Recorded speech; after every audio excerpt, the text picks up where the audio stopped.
There is an all-consuming threat that eats away at the underbelly of Avraxis. A species that is attempting to claw its way out of the blackest regions of space as if they had sprung from the nightmares of some madman. They are a terrifying self-bioengineering race that even Emperor Costanza himself referred to as the greatest threat to Avraxis, with the ultimate goal to consume and assimilate. Today we're discussing the Zenthar.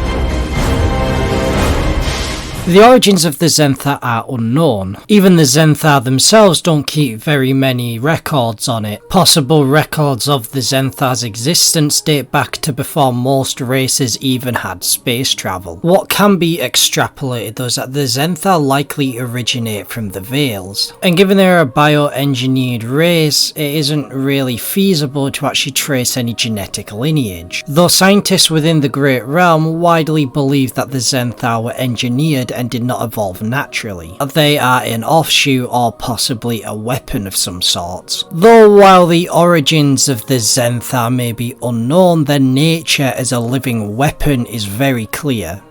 I suppose it would be a wise idea to begin with a rough understanding of what the Zenthar actually are. They are a self-bioengineering alien race, which means they create specific bioforms for certain tasks. There are two other races genetically similar to the Zenthar, while still being classed as different species. This is the Zencal, and we'll touch on them later. And then there are the Zenray, which are an entirely biological species of space bugs. And while the Zenthar will also produce just hordes of monsters, unlike the Zenray, they are not just animals and do actually have technological advancements, having mastered even faster than light travel. Though they are a highly aggressive alien species. And very invasive at that. They will conquer and just not only just push out, but devour, absorb and assimilate other races. And by assimilate I mean dissolve their meat parts and have it reformed into new Zenthar. At the heart of the Zenthar race is certainly the need and foundations to simply consume and absorb biomass, which is why they are such a threat to other species, because their express purpose is to destroy everything that is not Zenthar in nature. Though this is a very superficial view of the Zenthar, as they're not an unintelligent species, and when you dig deeper you find they are an extensively complicated race, biologically, technologically and even culturally.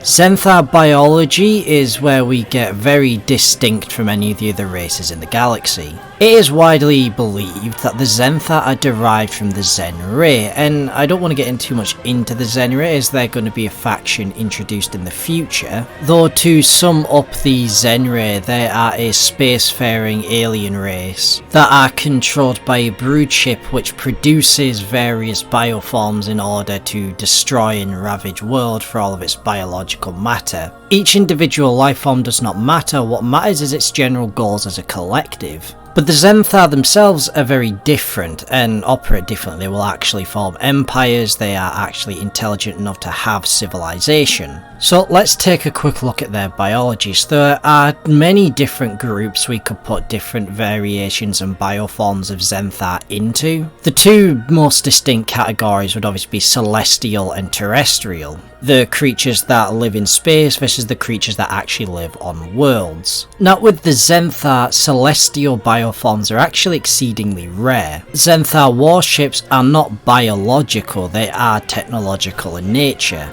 Though the computing systems in them aren't made from actual computing systems, these warships do have biological components. Rather, they are more like kind of like coral, where it's many smaller organisms combined into one larger one. But the actual ship itself is mechanical and technological, though the ship is designed to look like a celestial Zenthar. And just for all of the Mormons in my audience, I'm sorry to let you down, but you will not become a giant space monster if you are faithful to Jesus, as cool as that may be.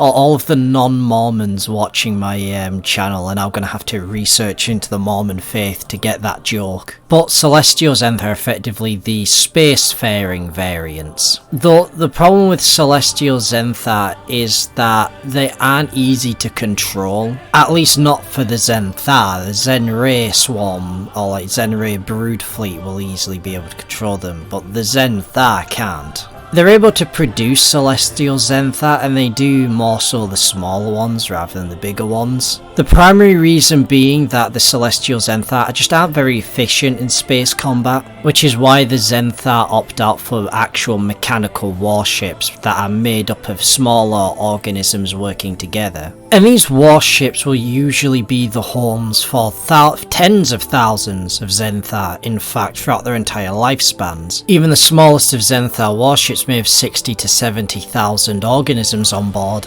ones that aren't necessarily a part of the ship, and they will usually take care of its maintenance. But most of the organisms on board a Zenthar ship are usually considered terrestrial Zenthar rather than celestial Zenthar. Though getting onto the smaller organisms that make up the bulk of the Zenthar race, there are three major categories for them, and it's all about the amount of legs they have. First off, you have the hexapods. These are the big six-legged insectoid monsters, and they're usually bred as unintelligent war beasts that tend to be used as heavy armor for the Zenthar. A lot of the Zenthar military, I know it's mechanical and they have like actual guns and stuff, but the thing is, it's like if you can just grow a giant monster and then strap a big anti-tank gun to it and that's your tank, then that's probably far more efficient than actually constructing a real tank. The most common bioform for Zenthar warbeasts that you'll see on the battlefield are called glaives. There are different types, but your standard war glaive are very squat creatures with a lot of heavy natural carapace armour up front, while the lower half tends to be a form of endoskeleton. The upper half will be an exoskeleton, and this is quite common on most Zenthar bioforms. And then moving off a pair of legs, you do have the quadrupeds, and quadrupeds aren't as common with the Zenthar as they're far more common with Zenray. They will still usually be six-limbed, but they will tend to have the upper pair of limbs will tend to be arms, while the lower pair of limbs are insectoid legs. While there are biped variants of drones, there are still a lot of variations of quadruped variants of drones. But with most species of Zenthar, the most common variations Zenthar you're going to see are the bipeds. Given that these Zenthar consume and assimilate lots of alien races, one of the most common races that they consume are humans. And so with all that stealing of genetics, it's not so surprising that you would see humanoid variations of Zenthar, with bipedal Zenthar taking on an either humanoid or raptor-like look. Zenthar drones will make up the bulk of their forces, where they are creatures that are just designed to be produced en masse in order to swarm an enemy. They're effectively used as cannon fodder in battle, though they can be used as very menial labour in regular life. Though there is a specific worker bioform that the Zenthar have for that. That'll cover a brief overview of some of the bioforms, what they're like, how we can categorise them. I really do want to do a proper in-depth video of all the different types of bioforms I've designed for the Zenthar, but as it stands, I don't have the money to start paying people for concept art of all of these. I've done some small sketches, but not very much. I know my little noggin what they look like, and in the future at some point we'll do a video about all of the sort of various bioforms of the Zenthar discovered by the Great Realm. But one thing about their biology that will be most interesting to talk about, I think, will be their reproductive system. Zenthar will usually have breeding pits on their warships which can replicate and create the various bioforms that are needed. So in order to create it, they need the genetic material to do so, and there are a couple of species of Zenthar that actually have the ability to carry the raw genetic material needed. The first and most common type are the Centurions. A Centurion is usually where a Zenthar will get its coloration from, as Zenthar skin can be any colour. They can deviate and branch out into all sorts of vibrant, weird colours. But any genetic mutation within a Zenthar brood will come from a Centurion, and Centurions are effectively the Zenthar leadership class. They usually act as Zenthar warlords, but because there's so many that are produced, if there's a genetic mutation with them, then that will be passed on to any Zenthar produced from the DNA they carry, which is where the Centurions are not entirely infallible. The only other not so common species of Zenthar that can carry like Zenthar DNA and repair any mutations to it are the Brood Queens. Brood Queens are effectively a database of genetic material for the Zenthar. Brood Queens are usually also able to hold a much wider array of genetic information than Centurions are. And due to the fact that the variations of Zenthar will usually have mutated or damaged DNA in some way, a Brood Queen is kind of necessary to capture if you want to study the raw genetic information of that brood. A brood being the name for a collective group of Zenthar. There is a celestial variation of a Brood Queen called a Brood Ship.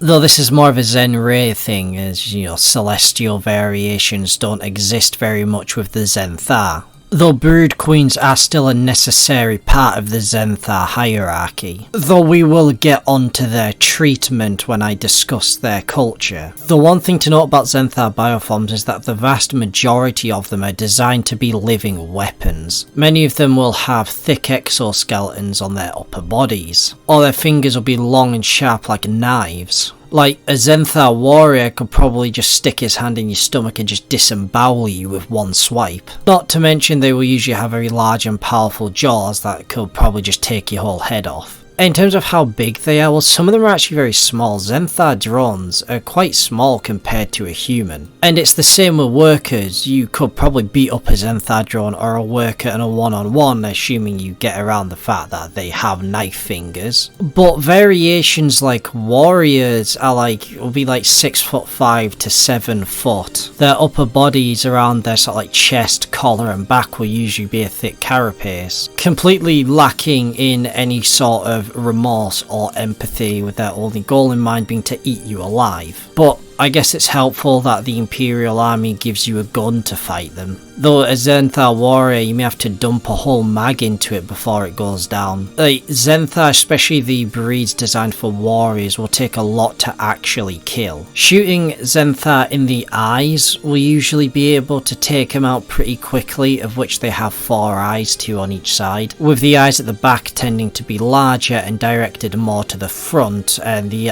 smaller eyes in the front will usually be more angled towards the side. Though this is warriors, and that will depend from species to species. Some Zenthar variants don't even have eyes. However, Zenthar Centurions and Brood Queens don't usually have a set form. They will tend to have a very wide array of forms they may take. Though I'll have to stop with this now, because we'd be here for hours if I went on and on about the different variations of Zenthar. So Zenthar culture is a very strange one, as there are really 2 sides to it. It is certainly a caste system, not the same sort of way the Great Realm is, but it is more so the fact that each creature is created for a very specific role, and so you're born into that role and then you are used for that your whole life. But many species of Zenthar, especially the more humanoid ones, have a higher degree of intelligence and so can actually think and communicate and use language. The language that all Zenthar are bred with an innate understanding of is called Zenthari, but only a very few select type of Zenthar actually have the vocal range to actually speak it. And all of these are mainly the humanoid variants, such as warriors or workers or centurions. Zenthar have very little choice, or I guess even regard, for their social status. They're born into a role and that's the role they have. It's where you get to the higher classes of Zenthar, such as the Centurions, is where things become more interesting. Because Centurions are actively competitive with one another. They have to fight with one another for power all the time. They are constantly betraying one another and loyalties are always switching. This is why the Zenthar who are on top are always the most brutal and most ruthless warlords. And the stability of its Centurion class is always what makes or breaks a Zenthar brood.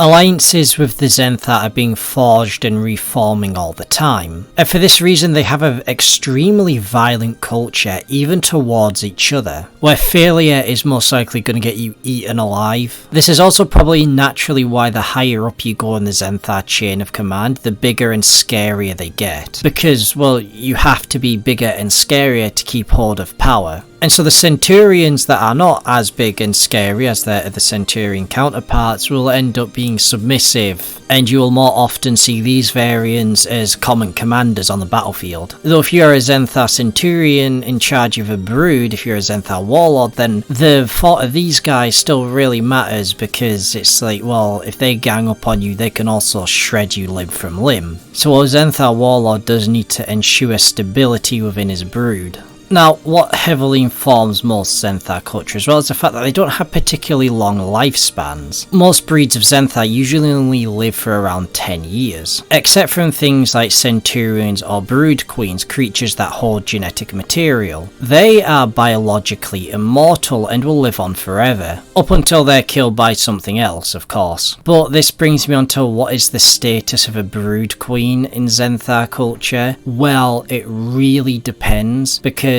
usurping the Brood Queen is very common for Zenthar Centurions. Brood Queens are pretty terrifying monsters, but if a Zenthar Centurion is scary enough, he can probably beat her into submission. So it's not uncommon for Brood Queens to be usurped by Warlords, it's just that the Centurions can't exactly kill her or get rid of her in any way, because her genetic material is still necessary to the perpetuation of the brood. However, there are three variations of Zenthar culture. The primary group of Zenthar, which we've been discussing, are known as the Zengan. The Zengan are the ones that will form actual empires, go to war with each other, and they'll have their warlords, as I've been explaining. And they make up the vast majority of the Zenthar Empire, which are the guys you currently get to play as in Locus Fleet Commander. The next sect of Zenthar are the Zensaw, and these guys are pirates. They tend to live short lives, split away from the warlords and empires, just darting throughout the stars, raiding enemy ships where they find them. Their ships are smaller and fragile than what Zenthar ships are usually like, but do tend to be much faster and hard hitting. In fact, they're not too dissimilar from the Kyril, except they prefer close quarters combat. If you're a starfaring person in any capacity, let's say you work on cargo ships or shipping transportation, then it is likely the Zensaw are going to be the biggest threat to you. The Zengan and their warlord empires may be a larger threat on the galactic stage, but they can be tracked, their movements can be traced. For small-time shipping companies, it's more likely that a rogue group of Zenthar pirates is going to jump on them and eat them alive. But since Zenthar pirates aren't the most sophisticated of criminals, they're not particularly hard to track down, and so they only really exist on the outskirts of the Great Realm, very rarely venturing too far in. But of course, the problem with Zenthar pirates is since they're rogues, they'll just as easily attack other Zenthar. I mean, Zenthar will attack other Zenthar, I guess, so it's not too different. And now on to our last cultural group of Zenthar, called the Zenthek. Now, the Zenthek are like a religious zealot cult within the Zenthar. They commonly act as enforcers for warlords, or even as advisors, providing religious and spiritual guidance where needs be. But I'll touch more on the Zenthar religion later. Though it isn't all just war and slaughter, the Zenthar do have some pretty intricate trading routes with one another. Much of their trading tends to involve biomass and warships. There are in fact entire Zenthar clans whose sole purpose is to simply construct these gigantic warships that the Zenthar will use. They will then be distributed between other Zenthar clans in return for usually biomass, or other materials or territory depending on what they agree on. It is a surprisingly intricate trading system, especially for creatures as just direct and brutal as the Zenthar. However, it can still be exceedingly volatile as the reins of power are constantly shifting among the Zenthar race. So, onto Zenthar religion. Zenthar religion can be very strange and nebulous at times as they have no real written doctrine. Though as I mentioned with Herons, they do seem somewhat like almost schizophrenic, where they feel connected to a more ethereal being greater than themselves. This is of course believed to be part of the root of the Zenthar religion, and is also why many Imperial scholars believe that the Zenthar, Zenray and Zenkal may be guided by some sort of ethereal consciousness. Its nature are of course poorly understood. Though if one wishes to put a name to this consciousness, then we only need to look at who the Zenthar gods are, of which there are two. Ultris, who is seen as the creator, and Ilkhalid, who is seen as the destroyer. Though this can also be rather nebulous, as Ultris and Ilkhalid can be deemed as one in the same. The Zenthar generally believe that they are the children of this god, and to win the favour of the gods they must destroy other races. Many within the Zenthar cults even believe that the Zenray are actually angels, heralds of their gods they worship, that the Zenthar are creatures who have solely given up their body and mind to the god Ilkhalid. And as I'll mention later, they use a chemical called mysum for their FTL, of which religious rituals are involved when sacrificing celestial Zenthar and Zenray in order to extract the mysum. Though the Zenthar religion seems to be mostly used to just control the lesser variations of Zenthar, or sometimes even the warlords themselves. And this is a case in which religion being used to control people is kind of a good thing, because otherwise they'd be killing themselves a lot more without it. Though the religion is extremely racist and xenophobic, effectively calling for the death of all non-Zenthar. The Zenthek do also believe that eventually the Zenthar will return to Ilkhalid in the same manner as the Zenray, by offering their mind, body and soul. Which can be left to interpretation, but the most reasonable interpretation, I suppose, is that once the Zenthar have devoured everything else in the galaxy, they themselves are going to be devoured by the Zenray. More information on the Zenray in their own video, though that'll be released when the Zenray are released as their own faction with a Locus Fleet Commander expansion. I don't yet know which expansion the Zenray are going to be released in, but they'll be released eventually. But what is the Zenthar's purpose? What is their goal? Well, the purpose is to devour and consume everything that isn't Zenthar. This very simple goal of devouring everything is what makes the Zenthar not very well liked by the other alien races. But how much of a threat are they actually? Well, on the grand scheme of things, the Zenthar are actually pretty small and out of the way race. Or from the perspective of what you might see right off the bat, but the problem is they tend to exist in very unknown regions of the galaxy that the Great Realm has little control or sight over, meaning that there could be any number of Zenthar out there, we just don't know. It was Costanza who theorised that the Zenthar would be becoming a huge threat, as he had personally been to war with them on many occasions, seeing just how devastating of wars they were conducting. Of course, he would be proven right at the formation of the Zenthar Empire. For many hundreds of years, a Zenthar known as Kairos would go to war with many of the Zenthar broods and warbands and empires in order to unite them under a single flag. What exactly Kairos was is hard to tell, but it's believed he was a pure breed Zenthar. Now, of course, the question comes is, what is a pure breed Zenthar? What's the rarest variation of Zenthar? So rare that there has only been one living pure breed Zenthar found, and that was Kairos. There are records of others existing, but this is one of those the regime heavily censors at the moment. Now, what exactly is a pure breed Zenthar? Well, it's effectively just a more advanced version of a brood queen. Generally, they are believed to be the progenitors of the Zenthar race, and so while a brood queen's genetics will be manipulated and mutated from the many generations of its existence, pure breeds being the progenitors do not have the same manipulated DNA. And while brood queens are very limited as to what creatures they can actually create, a pure breed is not. Kairos would set out to unite the Zenthar. And given that much of the extent of the Zenthar's domain is just uncharted territory, it's unknown how well he actually did this. But a good chunk of Zenthar warlords did side with Kairos and support him. It wasn't an easy road for him. As said, it took hundreds of years, centuries, to be able to get them all on his side, and by getting them on his side, I mean he would crush them militarily. And Kairos would use violence to keep order. Though the most notable way Kairos will keep order is by pinning his generals against each other. Remember how Zenthar Centurions are constantly fighting each other for higher positions? Well, none of them were ever going to usurp Kairos, but they could always fight for his favour. It was, of course, the easiest way to get a higher position. But the problem with this is that it creates rivalries between generals. As Kyrus's generation wars were raging, his conflict against the Great Realm's outer regions, the ugly fact of what this would cause would rear its head. During the generation wars, many of these generals would grow resentful of one another, and so when Kyrus was finally killed at the Battle of Vajul and they were left leaderless, well, there was nobody to take the reins of power.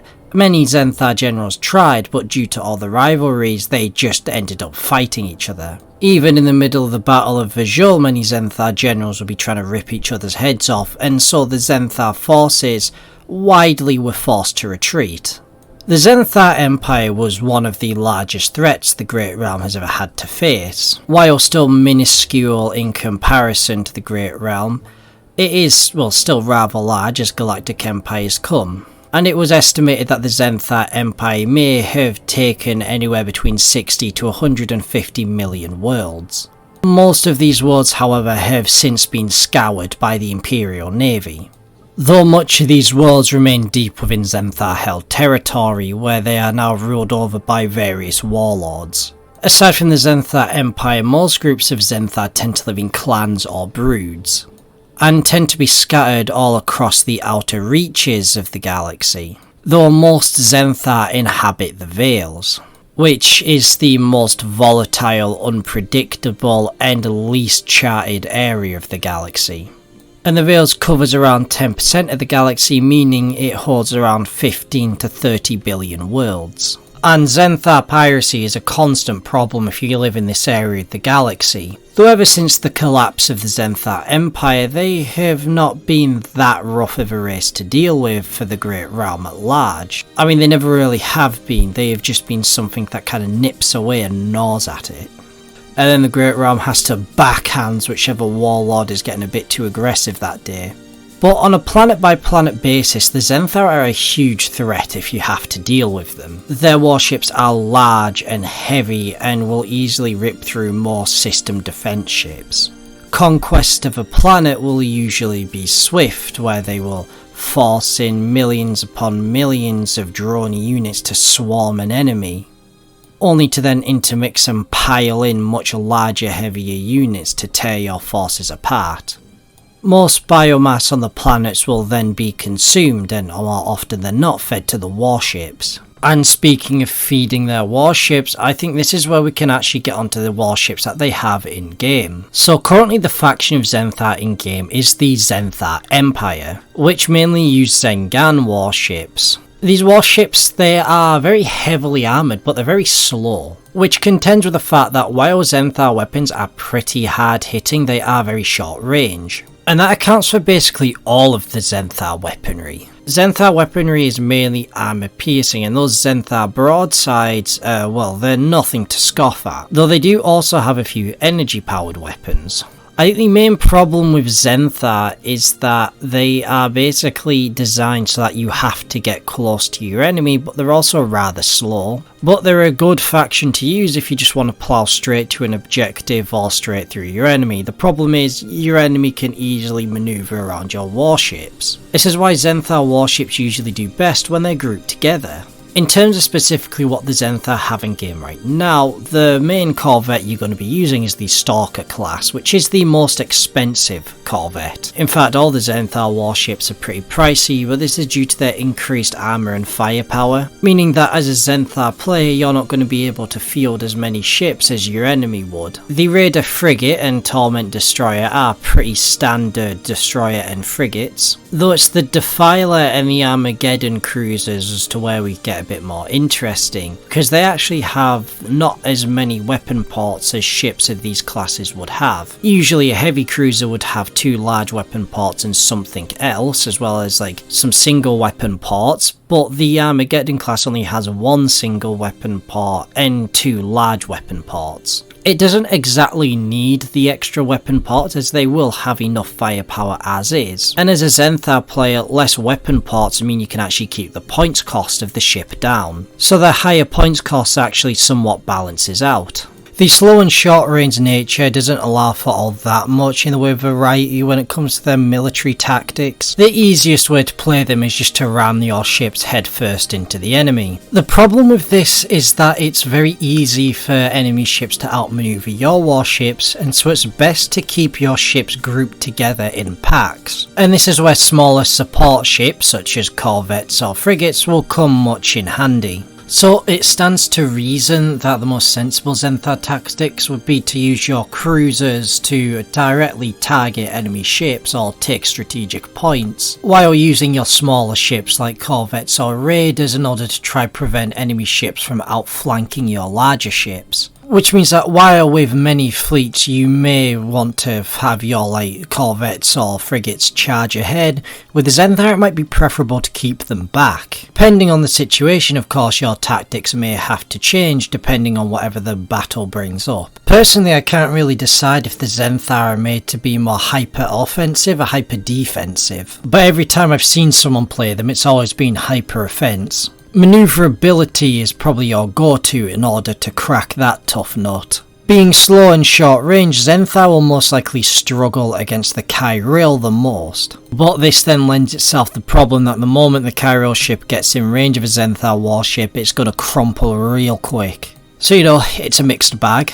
We're getting directly onto the Zenthar heroic ships. The first up is the Prophet of Malediction, the warship of Zenthar warlord Dralcalogor. If you'll remember, the Prophet of Malediction is the same warship that Emperor Costanza fought when he was conscripted into the Penal Legions. Now, tracking the movements of Zenthar warships is very difficult, and so they have a tendency to get around a lot, since they, hop in and out of the Vales often. And the Prophet of Malediction has been one of the more pernicious Zenthar warships, as Dralcalogor has led constant guerrilla warfare against the Great Realm since even before the times of the Zenthar Empire. The Prophet of Malediction would not be present at the final battle of the Generation Wars. Rather, Dralcalogor and his fleet would be held back in reserves. However, he was present in the region, and so did take part in the Socorus War. And while the Prophet of Malediction did lead a strike fleet against Supreme Admiral Obadiah Jarrus, it was inevitably pushed out of the region where Dralcalogor would retreat into the Vales. Since then, sightings of the Prophet have been extremely rare, though Imperial intelligence believes that Dralcalogor is recuperating his forces with the Zenthar warlord Altran. The Prophet of Malediction is a very hard-hitting ship. It is something entirely designed to just deal out a lot of damage, which when you combine it with its special ability, that being Brutal Rage, it gets the ability to sacrifice its movement turn for another attack turn. It is very good at wiping things off the map, though to use Brutal Rage you have to bring the ship to a complete stop first, meaning that it can't be used on a whim, and giving the rules on coming to a stop mean you have to spend the next turn moving at least half the distance you moved. This does mean that the enemy can easily evade being in the firing arc of the Prophet of Malediction before it uses this ability. Our next heroic ship is General Skrall's warship, the Herald of Suffering. What a cheery fellow. Before the Generation Wars, General Skrall wasn't really a thing, he more so came into being during the Zenthar Empire, at least as far as Imperial records are concerned. And so he's just lived most of his life as a standard general. Skrall was present at the Battle of Vajol and did assist Altran in his retreat. However, since the Socorus War, General Skrall has broken away and become part of his own crime syndicate known as the Bloodmarks. Skrall has found it very profitable to start taking things from the Zenthar and selling them on to humans, resulting in a lot of Zenthar tech ending up in the criminal underworld. Not that humans can really use Zenthar tech because they don't have the biology for it. Illicit substances, various drugs, are also sold by Skrall to the black market, specifically Mysum. Mysum is a chemical that must be extracted from the Zen Ray, primarily their large bioships. And the Zenthar mainly use it as a sort of fuel for their FTL drives. But more on Zenthar FTL in a minute. You see, when Mysum is ingested by humans, it has psychedelic qualities. Although Mysum is an illegal substance and is a very quick way to get yourself thrown into an internment camp. Not that criminals really care about doing illegal things. Though Skrall and the Herald of Suffering have mainly been operating on the black market, with limited interactions with humans. The Herald of Suffering itself is a pretty hard hitter, though not as hard as the Prophet of Malediction, though that forward-facing cannon is more designed for range, meaning that the Herald of Suffering can be used at long range. It has the ability Lock On, which means that it is able to re-roll any misses, though only once.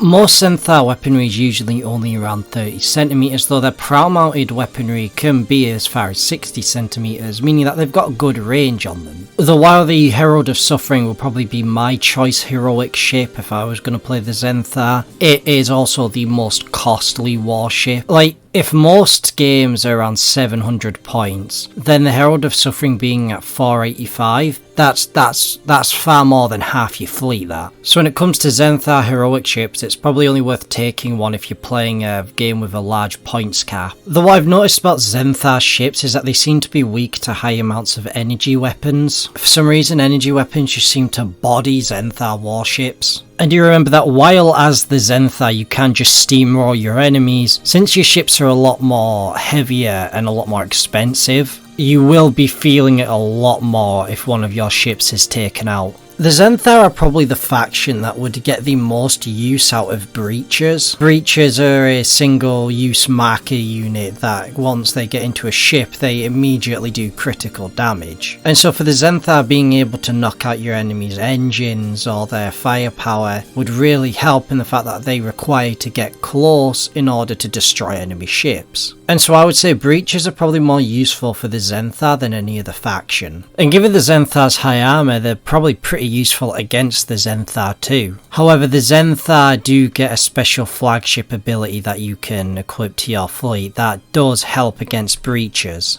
So maybe not. So Zenthar FTL is also rather volatile. It doesn't require straight line vectors like the Jantine one does, though it does also require the ship that's making the jump to skip a turn. But much like the Cairo, there's a 1 in 6 chance you'll just completely lose your ship. Every time you jump you have to roll a dice, and if it hits a 1 then well the ship's gone. What's more unique about the Zenthar is when they come back onto the map, you pick a point anywhere on the map, just a point you want to drop your ship out of, and then you roll 2d6 with a scatter die in order to see where the ship's going to land. If the point you want to land ends up either outside of the map or inside an interdictor field, then that's just considered just a misfire and the ship doesn't re-enter. You'll have to wait until next turn to actually bring it on. Though there is my brief overview of the Zenthar in-game. I would like to give some credits here. I did get some help when making the Zenthar warships. The concept, they weren't entirely designed by me. However, I did here's my original concept designs, by the way, but I did forward my designs to a 3D sculptist, Alexi, I think that's how you pronounce it, you can find her on Fiverr, who I sent over to her as I was having difficulty doing the more organic looking areas of the Zenthar warship. Here's what she sent me back. It's a goofy little thing, but it sure did help me to develop the rest of the Zenthar fleets. And here it is up against the concept art that I sent her to work with.